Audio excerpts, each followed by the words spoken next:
Hello guys, तो आज हम इस वीडियो में बीएससी थर्ड ईयर की जो भी दोस्तों थर्ड ईयर का जिसका भी फिजिक्स का पेपर है उसके हम इम्पोर्टेंट क्वेश्चनों के बारे में बात करेंगे इस वीडियो में। तो ध्यान रखें दोस्तों, सबसे पहले आपको समझने की बात क्या है कि आपको एक तो क्या है 24 तारीख को एग्जाम है फिजिक्स का, और एक दोस्तों 8 तारीख 5वें महीना में है, ठीक ना। तो एक का एग्जाम दोस्तों 24 तारीख को और एक लोगों का दोस्तों क्या है 8 तारीख को है। तो ध्यान रखें दोस्तों, जिसका भी ओपन इलेक्टिव होगा, ठीक ना, ओपन इलेक्टिव जिसका भी फिजिक्स होगा दोस्तों वो उसका क्या है 24 तारीख को एग्जाम है, ठीक ना। लेकिन दोस्तों यदि किसी का माइनर में है फिजिक्स तो दोस्तों उसका 8 तारीख को होगा, ठीक ना। तो समझ गए ना कि माइनर और ओपन इलेक्टिव का आपका कब का पेपर है, ठीक ना। तो जो 24 तारीख आ रही है दोस्तों, आपका जिसका भी ओपन इलेक्टिव होगा फिजिक्स उसी का पेपर होगा 24 तारीख को। तो दोस्तों इसी 24 तारीख को जो आपका एग्जाम होने वाला है, इसी के लिए मैंने ये वीडियो बनाई है ताकि आप लोगों को पता चल सके कि एग्जाम में कितने टाइप के क्वेश्चन या किस टाइप से क्वेश्चन पूछे जा सकते हैं, ठीक ना। तो चलिए हम शुरुआत करते हैं अपने प्रश्नों से। लेकिन दोस्तों उससे पहले आपको फिजिक्स का थोड़ा सा सिलेबस बता दूं। तो सिंपल सी दोस्तों सिलेबस आपको दिखाई दे रहा होगा कि इसमें दोस्तों पहली यूनिट में आपको कितने दिए गए हैं, 3 चैप्टर दिए गए हैं, ठीक है ना। सॉरी 4 चैप्टर दिए गए हैं, और सेकंड यूनिट में आपको 3 चैप्टर देकर रखे हैं, ठीक ना। और दोस्तों थर्ड यूनिट में आपको 3 चैप्टर रखे हैं, ठीक है ना। और फोर्थ यूनिट में दोस्तों आपको कितने देकर रखे हैं, 4 चैप्टर, सॉरी 3 चैप्टर देकर रखे हैं। और 5वीं यूनिट में भी आपको 3 चैप्टर देकर रखे हैं। इस प्रकार से टोटल दोस्तों आप लोगों को कितने 16 चैप्टर देकर रखे हुए हैं। तो 16 चैप्टरों के हमें क्या है एग्जाम क्वेश्चन पेपर में से कौन कौन से क्वेश्चन इंपॉर्टेंट है या फिर कौन सा टॉपिक इंपॉर्टेंट है तो हम इस वीडियो में डिस्कस करने वाले हैं, ठीक ना। चलिए तो हम शुरुआत करते हैं अपनी इकाई नंबर 1 से, यूनिट नंबर 1 से, ठीक ना। तो यूनिट 1 का इंपॉर्टेंट क्वेश्चन क्या है दोस्तों, यहाँ पर ये वाला, ठीक ना, चंद्रशेखर वेंकटेश रमन का, सीवी रमन का यहाँ पर इंपॉर्टेंट क्वेश्चन है। एक आपको एग्जाम में यही वाला देखने को वेरी मोस्ट इंपॉर्टेंट क्वेश्चन है, ठीक है ना। तो यहाँ पर क्या पूछा है कि चंद्रशेखर वेंकटेश रमन का संक्षिप्त जीवन परिचय दीजिए तथा इसकी खोज एवं अनुप्रयोग के बारे में बताइए, ठीक ना। तो यहाँ पर क्या कहा गया है कि चंद्रशेखर का हमें पूरा संक्षेप से जीवन परिचय लिखना है कि वेंकटेश जो चंद्रशेखर रमन थे वो महान वैज्ञानिक थे। इनका जन्म जो हुआ वो 7 नवंबर 1888 भारत के दक्षिण तमिलनाडु राज्य के त्रिपुरा जिले में हुआ था, ठीक है ना। और नामक गांव के एक साधारण शिक्षित ब्राह्मण परिवार में हुआ था। और सीवी रमन ने अपने एक विद्यार्थी के.एस. कृष्ण के साथ मिलकर 28 फरवरी 1928 को रमन प्रभाव की खोज की थी, जिसे रमन स्कैटरिंग भी कहते हैं, ठीक ना। और सर वेंकटेश रमन द्वारा दिए गए अनुप्रयोग में योगदान। तो सबसे पहला क्या रहेगा दोस्तों, रमन प्रभाव रहेगा। इसमें चंद्रशेखर वेंकटेश रमन को किसी पारदर्शी पदार्थ से गुजरने पर प्रकाश के विकिरण की उत्कृष्ट व्यवस्था या व्याख्या करने के उपलक्ष्य में वर्ष 1930 में भौतिक का नोबेल पुरस्कार प्रदान किया गया था। सर वेंकटेश रमन ने ऑस्ट्रेलिया के हाइपर सोनिक तरंगों की आवृत्ति दोबारा प्रकाश के विवर्तन का प्रयोग एवं सिद्धांतिक अध्ययन किया था, ठीक है ना। तो सबसे पहले दोस्तों जो यदि मैं बात करूं क्या है कि जो रमन प्रभाव है, देखो आपको याद कैसे करना है दोस्तों, इसमें बिल्कुल रटने की मान नहीं होती है, ठीक ना। आपको फिजिक्स में बिल्कुल भी नहीं रटना है, आपको इसमें ध्यान रखना है कि चंद्रशेखर एक महान वैज्ञानिक थे। इनका जन्म आपको याद रखना चाहिए 7 नवंबर 1988 को, ठीक ना। और बस आपको इतना लिखना है कि ये भारत के तमिलनाडु राज्य से यानी इनका जन्म हुआ था। और ये क्या थे, एक शिक्षित ब्राह्मण परिवार में हुआ था, ठीक ना। सीवी रमन इनका संक्षिप्त नाम है, ठीक ना। और दोस्तों अपने एक मित्र के.एस. कृष्णन के साथ मिलकर इनने 28 फरवरी 1928 को एक क्या की थी, खोज की थी, जिसका नाम था रमन प्रभाव, ठीक ना। और रमन प्रभाव के बारे में भी आप ऐसा ही लिखोगे कि चंद्रशेखर वेंकटेश रमन किसी पदार्थ, ठीक ना, कोई भी वस्तु है पदार्थ है उससे गुजरने वाले प्रकाश के विकिरण, यानी जो विकिरण होता है जब हम किसी कांच में से कोई भी वो करते हैं ना प्रकाश को, तो वो क्या करता है, विकिरण करता है, ठीक ना। तो उसी को इनने क्या बताया था, दर्शाया था, ठीक ना, कब 1930 में। और फिर कहना है आपको क्या कि 1930 में इन्हें क्या है नोबेल पुरस्कार से सम्मानित किया गया था। बस आपको इतना लिखना है इसमें, ठीक ना। यदि आपको 3 या फिर 4 नंबर में आता है तो इतना लिखना है, ठीक ना। अब दोस्तों इसके अंदर भी जो विकिरण प्रयोग और सिद्धांतिक अध्ययन थे वो भी आपको रासायनिक उद्योग, जैविक चिकित्सा अनुप्रयोग और नैनिक तकनीक एवं पदार्थ विज्ञान और मादक पदार्थों एवं विस्फोटों के निरोध हेतु। तो दोस्तों इसमें लिखने का तरीका क्या होता है, मान के चलिए यही क्वेश्चन क्या आ गया 9 नंबर में, 3 नंबर का आएगा, ठीक है ना, तो आप इतना लिख दोगे। लेकिन दोस्तों यदि 9 नंबर का आ गया तो आपको देखो पूरा याद करने की नहीं है, ये तो आपको इतना याद होना चाहिए मेन डिटेल्स, ठीक ना। उसके बाद दोस्तों जो आपको मेन हेडिंग दिखाई दे रही ना, तो आपको जो मेन टाइटल होता है दोस्तों वो ही आपको सिर्फ क्या है इसमें याद रखना होता है, ठीक ना। जैसे कि आपको ये 4 पॉइंट दिए तो ये 4 पॉइंट आपको हेडिंग अच्छे से डाल देना और इसमें आपको कुछ भी उनके बारे में लिख दीजिएगा, आपको नंबर मिल जाएंगे, ठीक ना। चलिए आगे की ओर चलते हैं। तो आगे भी वेरी इंपॉर्टेंट क्वेश्चन आता है, क्या आता है, तरंग पैकेट क्या है, ठीक ना। तो जो तरंग पैकेट है दोस्तों यह किस प्रकार का बनता है, या फिर इसे हम दोस्तों अथवा में कह सकते हैं गतिशील कण एवं तरंग पैकेट, ठीक ना। तो ये दोस्तों सभी का सभी डी ब्रोगली परिकलन यानी सिद्धांत पर कार्य करता है, ठीक ना। तो प्रत्येक आपको परिभाषा याद होनी चाहिए, ठीक ना, डी ब्रोगली की, कि प्रत्येक द्रव्य कण की तरंग दैर्घ्य से संबंधित होती है, जिसकी तरंग दैर्घ्य लैम्डा बराबर में h/m भी, जहाँ पर h प्रेलांक नेतांक है और m क्या है, कण का द्रव्यमान है तथा v वेग है। यदि कण की ऊर्जा E जो कि क्वांटम शर्त E बराबर की एच भी से उससे संबंधित तरंग दैर्घ्य भी बराबर की E/h है, परंतु आइंस्टीन द्रव्यमान ऊर्जा संबंध E बराबर mc² से भी बराबर के mc²/h है, तब आप क्या करोगे, तो यहाँ पर आगे एक क्वेश्चन देकर रखिए, हम समझेंगे। तो ये दोस्तों आपको कुछ इस प्रकार से देखने को मिल जाएगा, ठीक ना। तो यहाँ पर दोस्तों ये जो है वो आपको मेन यहाँ पर याद कर लेनी है। डी ब्रोगली का जैसे बारे में उस परिभाषा लिखोगे वो ना लिखकर दोस्तों डायरेक्टली आप ये लिख दोगे तो आपको नंबर मिल जाएंगे, ठीक है ना। उसके बाद दोस्तों आपको क्या करना है, सिंपल से यहाँ पर याद, ठीक है ना।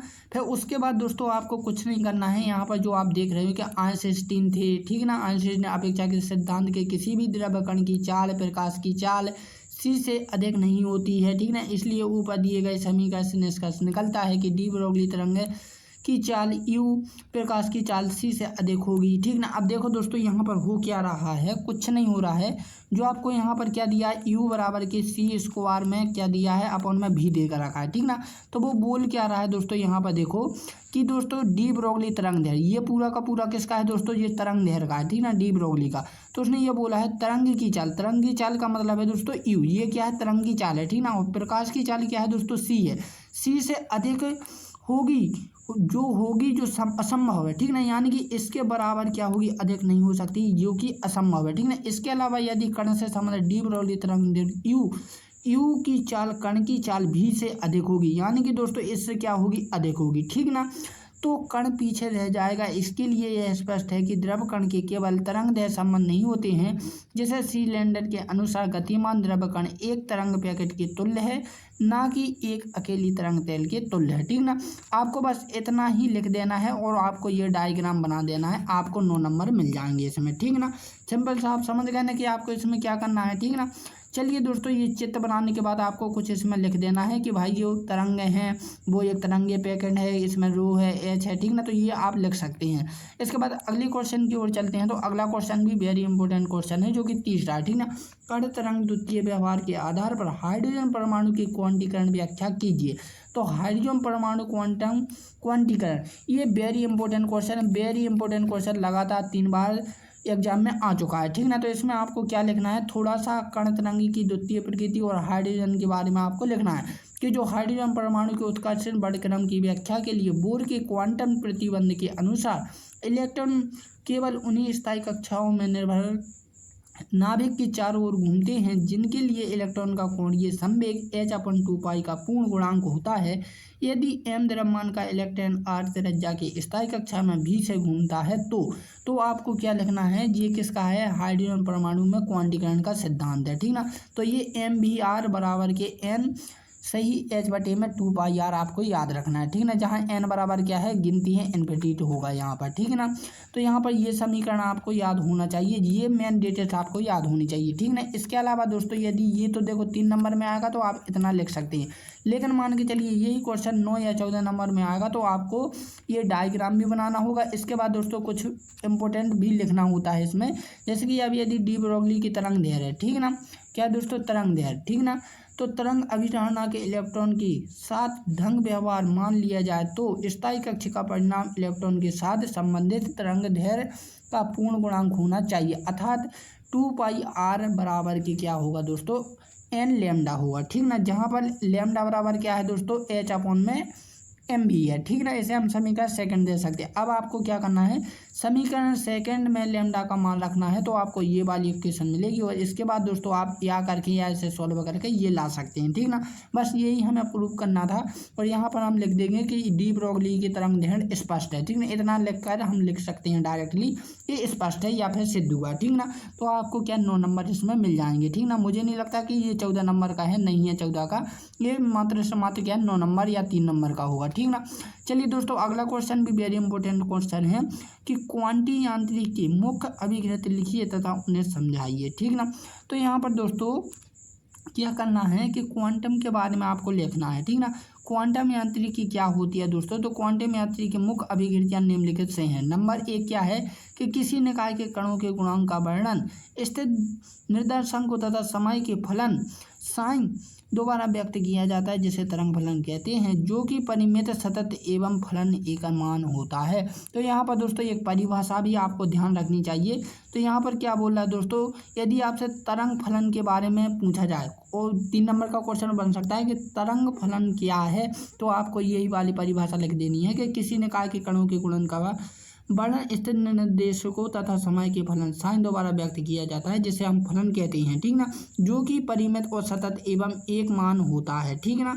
तो ये आपको ये ध्यान रखनी है, ठीक ना। इसके बाद दोस्तों इनकी सेकंड अभिकृति क्या थी कि निकाय के किसी भौतिक चर जैसे कि स्थिति संवेग ऊर्जा का वर्णन उसके चर संगत ऑपरेटर के तरंग फलन के ऑपरेटन करके प्राप्त किया जाता है, उदाहरण के लिए, ठीक ना।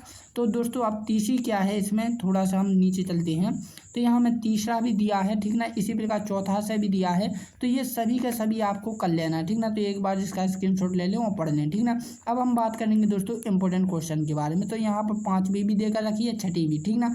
तो यहाँ पर दोस्तों ये वाला very important question, very very most important question है, 14 नंबर में आने के पूरे 70 में से 70%, ठीक ना। यानी 70 का क्वेश्चन होता है, इसलिए मैंने 70 कहा है, ठीक ना।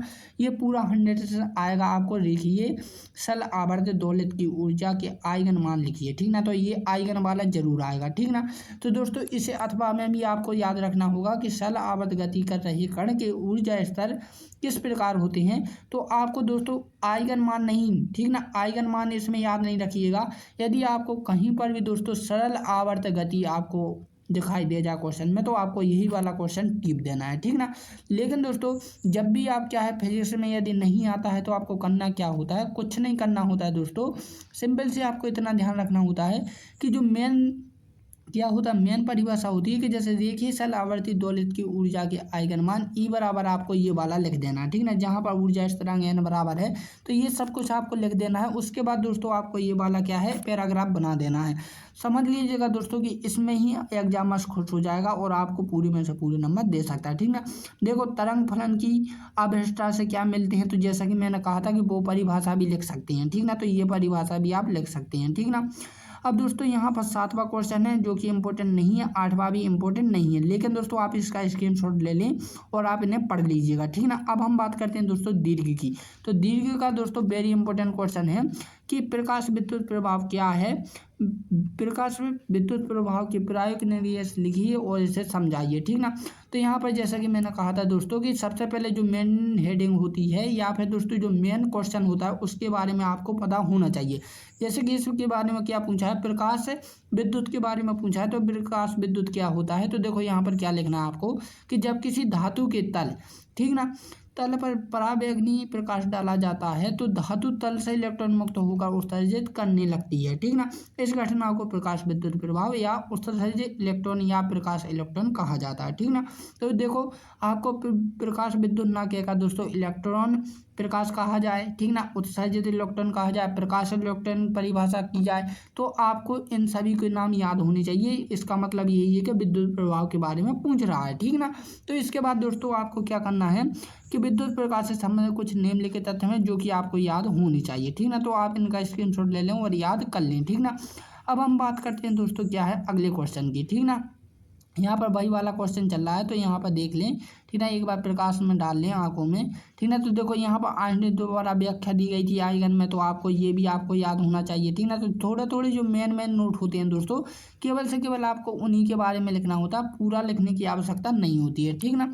चलिए अब हम बात करते हैं सेकंड क्वेश्चन की। तो सेकंड क्वेश्चन क्या है दोस्तों कि कृष्ण पिंड वर्णक्रम से क्या तात्पर्य है, प्लांक ने अपने सिद्धांत दोबारा को प्रकार से समझाइए। ठीक ना, यहाँ पर दोस्तों अथवा में भी देकर रखा है। ठीक ना, तो आपको क्या कृष्ण पिंड के बारे में देखना है। तो कृष्ण पिंड कैसा होता है दोस्तों, आपको पता होना चाहिए, काला होता है। ठीक ना, जो हमारे कृष्ण भगवान है वो कैसे हैं, काले हैं। ठीक ना, तो यहाँ पर हमें काले पिंड के बारे में ही लिखना है।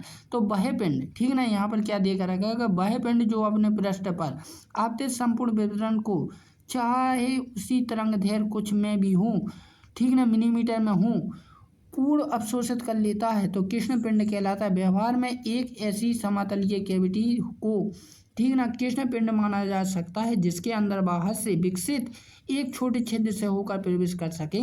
किसी कृष्ण पिंड को एक निश्चित ताप पर रखकर उससे उत्सर्जित विकिरण ऊर्जा का वितरण तरंग दैर्घ्य के साथ परिवर्तन को उस निश्चित ताप पर कृष्ण पिंड क्रम कहते हैं। ठीक ना, तो ये डिटेल्स आपको पहले से ही याद होनी चाहिए। ठीक ना, तो आप सिंपल सा इतना आप याद कर लीजिएगा और इसके बाद ये वाला भी याद कर लीजिएगा। ठीक ना, अब हम आगे की ओर बढ़ते हैं।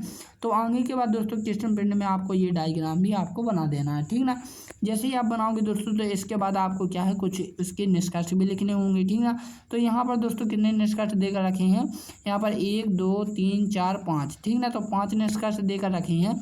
आपको यहाँ पर निष्कर्ष लिख देना और प्लांक का नियम। तो दोस्तों यहाँ पर ध्यान रखें, प्लांक का नियम भी आपको इसी में आएगा, लेकिन दोस्तों आपको ध्यान रखें कि जो प्लांक का नियम है, ठीक ना, प्लांक का नियम दोस्तों आपसे अगल से भी पूछ सकता है 3 नंबर में और 9 नंबर में, कि प्लांक का नियम को समझाइए या ऐसे प्रूफ कीजिए। ठीक ना, तो ये 9 नंबर के हिसाब से भी बनेगा और 3 नंबर के हिसाब से भी बनेगा, क्योंकि यहाँ पर एक अगल से परिभाषा स्टार्ट हो चुकी है। ठीक ना, तो प्लांक का नियम क्या कहता है क्या नहीं कहता है, यहाँ पर पूरी डिटेल देकर रखी है, तो आपने पढ़ लेना। ठीक ना, यहाँ पर देखो प्लांक निष्ठांग ही चल रहा है, तो यहाँ पर ये क्वेश्चन यहाँ पर आप देख लीजिएगा। ठीक ना, फिर इसके बाद दोस्तों यहाँ पर क्या पूछा है, अनापेक्षिक मुक्त कण की व्याख्या डी ब्रोगली समीकरण को स्थापित कीजिए। तो दोस्तों आपको किससे, अनापेक्षीय मुक्त कण की, ठीक ना, की व्याख्या से आपको डी ब्रोगली समीकरण स्थापित करना है। ठीक ना, तो इसके लिए दोस्तों आपको देखो सबसे पहले किसकी आवश्यकता पड़ेगी दोस्तों, तो डी ब्रोगली समूह की पड़ेगी। ठीक ना, माना गया मुक्त कण क्या है, एम है, और वेग क्या है, बी है, और समय क्या है, पी है। अब तो दोस्तों गणित जो कण होती है, गण की दोस्तों गतिज ऊर्जा क्या होती है कि ई बराबर के पी स्क्वायर बटे में 2m। ठीक ना, और जो डी ब्रोगली समीकरण होता है वो क्या बोलता है, लैम्डा बराबर के एच अपॉन में पी। ठीक ना, तो कुछ नहीं करना दोस्तों, जो कण की गतिज ऊर्जा है उसमें आपको किसका मान रख देना है, पी का मान रख देना है। ठीक ना, जैसे ही आप पी का मान रखोगे तो आपको यहाँ पर जो इक्वेशन है वो मिल जाएगी। ठीक ना, अब देखो के जो है दोस्तों वो क्या है, एक संचालन नियतांक है, ये आपको याद होना चाहिए। ठीक ना, ये आपको क्वेश्चन में नहीं मिलेगा, ये आपको ये याद होना चाहिए। जैसे ही आप इसे सॉल्व करोगे तो ये इक्वेशन आपके सामने और सॉल्व करोगे दोस्तों तो आपको यहाँ पर कुछ इस प्रकार से इक्वेशन देखने को मिल जाएगी। ठीक ना, तो ये सभी के सभी जब आप करोगे दोस्तों, इसे सॉल्यूशन करोगे तो आप सब समझ जाओगे। ठीक ना, तो यहाँ पर दोस्तों आपको कुछ इस प्रकार से लिखना है और डी ब्रोगली समीकरण को स्थापित यहाँ पर करना है। ठीक ना, वेरी इंपॉर्टेंट क्वेश्चन था इसलिए मैंने ये बताया। इसके बाद वेरी इंपॉर्टेंट क्वेश्चन ये भी है, ठीक ना, कि समूह वेग क्या है, समूह वेग की सहायता से डी ब्रोगली संबंध स्थापित करना है। तो दोस्तों समूह वेग आपको पहले तो परिभाषा याद लिखना है, तो ये आपको लिखना है कि किसी तरंग पैकेट के वेग को समूह वेग कहते हैं। ठीक ना, कोई भी तरंग है उसका जो पैकेट होता है, ठीक ना, पैकेट का जो वेग होता है दोस्तों उसे ही हम क्या बोलते हैं, समूह वेग बोलते हैं। ठीक ना, और यहाँ पर समूह वेग से डी ब्रोगली का संबंध का जो नियम है, तो आपको सबसे पहले मैं बता दूं कि मान लीजिए कि एक कण क्या है, अनपेक्षिक वेग भी है। ठीक ना, और समूह क्या है दोस्तों, समूह का वेग भी जी है। ठीक ना, तो दोस्तों कण का जो व्याराम होगा वो m0 मान लेंगे, सम्यक भी मान लेंगे और कुल ऊर्जा ई मान लेंगे। ठीक ना, तो आपको इनके बीच में क्या बनाना है, कनेक्शन बनाना है, रिलेशन बनाना है, संबंध बनाना है। जब आप दोस्तों इसे सॉल्व करोगे तो आपको वो समझ में आ जाएगा। ठीक है ना, यहाँ पर दोस्तों कुछ नहीं हो रहा था, आपको इसे यहाँ पर सॉल्व करने के बाद दोस्तों आपको ये वाली इक्वेशन करनी है। ठीक ना, तो यहाँ पर आप देखते चलना है और सब कुछ आप ठीक तरीके से करना। ठीक ना, अब इसके बाद दोस्तों आपको एक ऐसे वीडियो, ये भी इम्पोर्टेंट क्वेश्चन नहीं है लेकिन दोस्तों मैं आपको बता दूं, हालांकि ये इम्पोर्टेंट नहीं है तो इसमें समय नष्ट मत करना, ये तो बस ऐसे ही आ चुका है आप लोगों को बताने के लिए। तो यहाँ पर ये इसका स्क्रीनशॉट ले लें और एक बार आप लोग पढ़ लीजिएगा। ठीक है ना, तो यहाँ पर देख लीजिएगा। ठीक है ना, तो यहाँ पर भी ये बहुत बड़ा है क्योंकि ये 14 नंबर का क्वेश्चन है, ठीक ना। कितने नंबर का दोस्तों? 14 नंबर का दीर्घ वाला, ठीक ना। अब दोस्तों कला वेग तथा समूह वेग में अंतर स्पष्ट करना, ये very very most important question है, ठीक ना। क्या है दोस्तों? वेरी इंपॉर्टेंट क्वेश्चन है, ठीक ना। ये आपको बिल्कुल भी नहीं छोड़ना है। तो यहाँ पर दोस्तों कला वेग और समूह वेग के बारे में यहाँ पर पूछा गया है। तो यहाँ पर चलिए हम उत्तर की ओर चलते हैं। तो यहाँ पर दोस्तों अगल अगल देकर रखा है कला वेग और समूह वेग, ठीक ना। तो यहाँ पर दोस्तों कला वेग की परिभाषा क्या होती है कि किसी तरंग पैकेट की अवयवी तरंगों के वेग को उन तरंगों का कला वेग कहा जाता है, ठीक ना। जो कि दोस्तों इसका सूत्र क्या होता है? y बराबर के AEI, ठीक ना, ब्रैकेट में क्या है दोस्तों? KX, ठीक ना। तो आपको नहीं दिखाई देगा तो मैं यहाँ पर लिख दूँ, ये दरअसल क्या है दोस्तों? AE, ठीक ना, फिर ये I है, ठीक ना, ऊपर है ये, ठीक ना। फिर क्या देकर रखा है दोस्तों? K और X माइनस K, ठीक ना, ओमेगा टी है, ठीक ना, ब्रैकेट के अंदर। तो दोस्तों ये यहाँ पर देकर रखा है, ये किसका होता है दोस्तों? कला वेग का सूत्र होता है। इसे दोस्तों जब भी आप इससे करोगे दोस्तों, चाल से करोगे ना, ठीक ना, तरंग दैर्घ्य के आगे बढ़ने की चाल बिंदु से संबंधित चाल होगी जिसके लिए, तो वो आपको यहाँ पर नेतांक बता देगा और यहाँ पर आपको कला वेग का समीकरण यहाँ पर मिल जाएगा, ठीक ना। इसी प्रकार दोस्तों समूह वेग क्या होता है कि समूह में संचालित तरंगों को परस्पर अध्यारोपण से प्राप्त, ठीक ना, क्या दोस्तों? अध्यारोपण से प्राप्त निष्पत्ति को कला वेग कहा जाता है। इसे किससे दर्शाते हैं दोस्तों? VP से दर्शाते हैं, ठीक ना। तो दोस्तों सॉरी 1 मिनट, ठीक ना, मैंने कुछ गड़बड़ बोल दिया है। यहाँ पर समूह वेग में संचालित तरंगों के अध्यारोपण के प्राप्त तरंग पैकेट जिस वेग से आगे बढ़ते हैं उस समूह को वेग कहा जाता है, ठीक ना। इसे VG से दर्शाते हैं, ठीक ना। और कला वेग को दोस्तों किससे दर्शाते हैं? VP से, ठीक ना, याद रखें। यहाँ पर ये क्वेश्चन है तो आपको याद होनी चाहिए, ठीक ना। ये आपको यहाँ पर देकर रखी है समूह वेग की, ठीक ना। अब इनमें क्या है दोस्तों? संबंध भी यहाँ पर पूछेगा, तो यहाँ पर होगा संबंध, मैं आपको बता दूँ संबंध यहीं पर निकल कर आ गया होगा दोस्तों, ये रहा, ठीक ना। देखो यहाँ पर दिखाई दे रहा है आप लोगों को, ये जो संबंध है दोस्तों, ये क्या है? कला वेग और दोस्तों समूह वेग क्या होते हैं? आपस में बराबर होते हैं, ठीक है ना। तो यहाँ पर आपको ये इक्वेशन भी याद रखनी है। इसके बाद दोस्तों अगला क्वेश्चन क्या है दोस्तों? तरंग दैर्घ्यीकरण के, ये भी इंपॉर्टेंट नहीं है तो इसे भी हम छोड़ देते हैं। लेकिन दोस्तों द्रव तरंग क्या होती है? ये क्वेश्चन आप लोगों को 3 नंबर में आएगा तो याद रखना है, ठीक ना। ये वाला क्वेश्चन यहाँ पर जो शुरू में देकर रखा है, तो ये आपको परिभाषा याद होनी चाहिए, ठीक ना। चलिए यहाँ पर कोई भी कुछ इंपॉर्टेंट नहीं है तो आप लेकिन स्क्रीनशॉट ले लें और एक बार पढ़ जरूर लें, ठीक ना, क्योंकि दोस्तों आजकल एग्जाम में हर कहीं से पूछा भी जाने लगा है, ठीक ना। तो यहाँ पर देखो ये वाला क्वेश्चन, ठीक ना, हाइजन, ठीक ना, हाइजेनबर्ग की अनिश्चितता का सिद्धांत, ये वेरी इंपॉर्टेंट क्वेश्चन है, ठीक ना। ये हाइजन वाला वेरी इंपॉर्टेंट क्वेश्चन है। इसे आपको याद रखना है कि द्रव्य की द्वितीय प्रकृति के आधार पर सन 1927 में वैज्ञानिक हाइजन ने, ठीक ना, बर्ग ने नियम प्रतिपादित किया जिसे अनिश्चितता का सिद्धांत कहते हैं, ठीक है। इस नियम के अनुसार स्थूल स्तरीय स्तर पर तो किसी गतिमान कण की किसी क्षण की स्थिति पर उस स्थिति पर कण का संवेग यथार्थपूर्वक नापा संभव है, लेकिन सूक्ष्म स्तरीय स्तर पर कण की स्थिति तथा उसका संवेग एक साथ यथार्थ से नापना संभव नहीं है, क्योंकि क्वांटम यांत्रिकी के अनुसार गतिमान कण का व्यवहार समूह वेग से गतिमान पैकेट दोबारा व्यक्त किया जाता है। ये परिभाषा आपको याद होनी चाहिए, इसमें तभी आप लिख पाओगे, ठीक ना। तो यहाँ पर स्क्रीनशॉट ले लें, क्योंकि मैं पढ़ाऊंगा दोस्तों तो ये वीडियो बहुत बड़ी हो जाएगी, तो मैं आपको सिंपली थोड़ा थोड़ा करके बता देता हूँ, ठीक ना। आप स्क्रीनशॉट लेते चलिए। चलिए अगला क्वेश्चन क्या रहेगा? यही वाला क्वेश्चन चल रहा है क्योंकि उसमें संबंध भी पूछा गया था, ठीक है। यहाँ पर ये क्वेश्चन इंपॉर्टेंट नहीं है तो हम इसे छोड़ देंगे, ठीक है। अगला क्वेश्चन हमारा क्या रहेगा दोस्तों? लेकिन आप स्क्रीनशॉट ले लें और एक बार पढ़ते चलो चलें, ठीक ना।